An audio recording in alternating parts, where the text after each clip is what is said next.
So this video is going to show you how to hook up a Lambda with an API gateway, and the approach I'm taking with this video is for the complete beginner. So if you've never used Lambda or API Gateway before, hopefully this video will be helpful for you. So let's get into the Lambda. Let's go ahead and create the function. We're going to go ahead and author it from scratch. Let's say hello world function, Node.js 10x. Let's go with create a new role with basic Lambda permissions. So create function. So we're going to be creating a hello world function, which will basically just take in a parameter and return it after some modification to that parameter.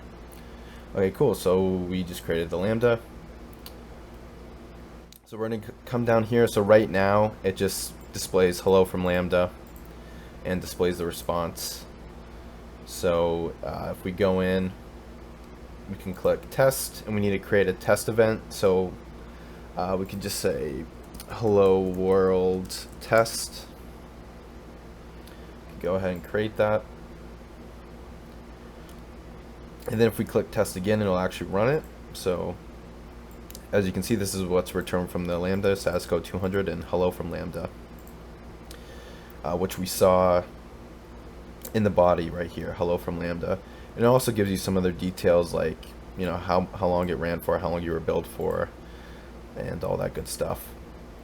What we're going to want to do first is increase the timeout. So the default is 3. I usually just set it to 30, just because when you're working on a Lambda, you don't want the default timeout to be the reason why it's not working, especially when you're testing around with it. And you can leave the memory as is, or you can increase it. I'm just going to leave it as is because this is going to be a very simple Lambda. So we go ahead and save it after we set it to 30 seconds. And so what we want to do is we actually want to pass in a value. So we're going to add some code just right in line here. So we're going to go ahead and add a let variable, name equals just empty string for right now.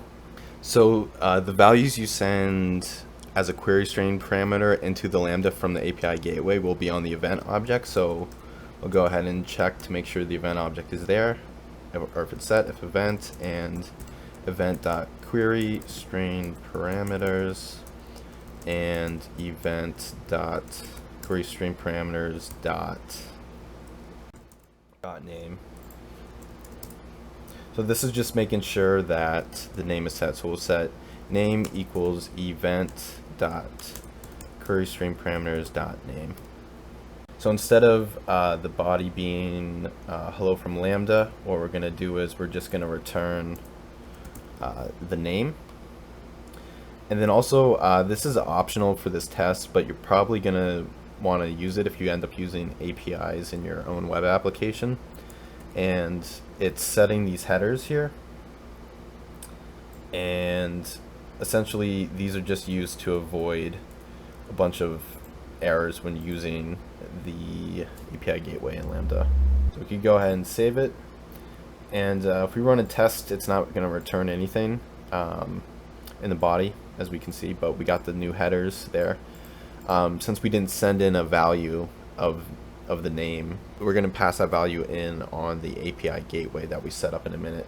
So there we go, there's our hello world setup for the Lambda, and we're going to go over to API gateway now. Let's get started. Okay, let's do REST API, and let's click new API. API name hello world API. We can leave the description blank, that's optional. Endpoint type, so for this we want to do a regional one, so they're deployed just like an EC2 server, they're deployed in a certain region. So we're going to go ahead and create that API, and now over in actions we're going to go create the method. So this is going to be just a GET request. Click the check mark, and now this is going to be hooked up to the Lambda we just created, so we want to make sure we have Lambda function selected. We're going to use the Lambda as a proxy, so this means it's going to pass all the values that the API gateway gets directly onto the Lambda, which is what we want. Lambda region US East 1, that's good. And then if you start typing in the name of your Lambda function, it should show up on the drop down. So if you type in hello world, it should show up hello world function. You just click on it. Use default timeout. 20. It's a, what is that? 29 seconds. That should be fine. And this is the timeout for the API gateway. So there's a separate timeout for API gateway and the Lambda, but the default should be fine. So save. Yes, so this is giving permissions, so API gateway can actually execute the Lambda function, which is important. So we're going to click OK. Okay, so now we need to go into method request to actually set the value in the test. So if we go in here, we do add query string parameter. So this is just the name of it, and we called it name. So we go ahead and add it there, name. And you can set required or caching, but we're for this, we're not going to do that. So we go back to method execution, and now if we click test again, as we can see, it shows up here. Now we can enter a value manually. So we're going to do name equals Bob. Now we're going to test this. So this is going to run API gateway with the Lambda, and this is the response we get. So as we had it set, it would return whatever name query string parameter you set, which was Bob. So that's what we got. We got the status at 200, and we also got the response headers that we set. So yeah, that was it. That it's all set up and ready to go. It could just show you with a different name, just to show you the response. Yep, and there it is. There's Steve. And now if you actually want to run this from a full HTTP request, so first what you got to do is you got to come in, you got to deploy the API. So do new stage, just call it v1, that's fine.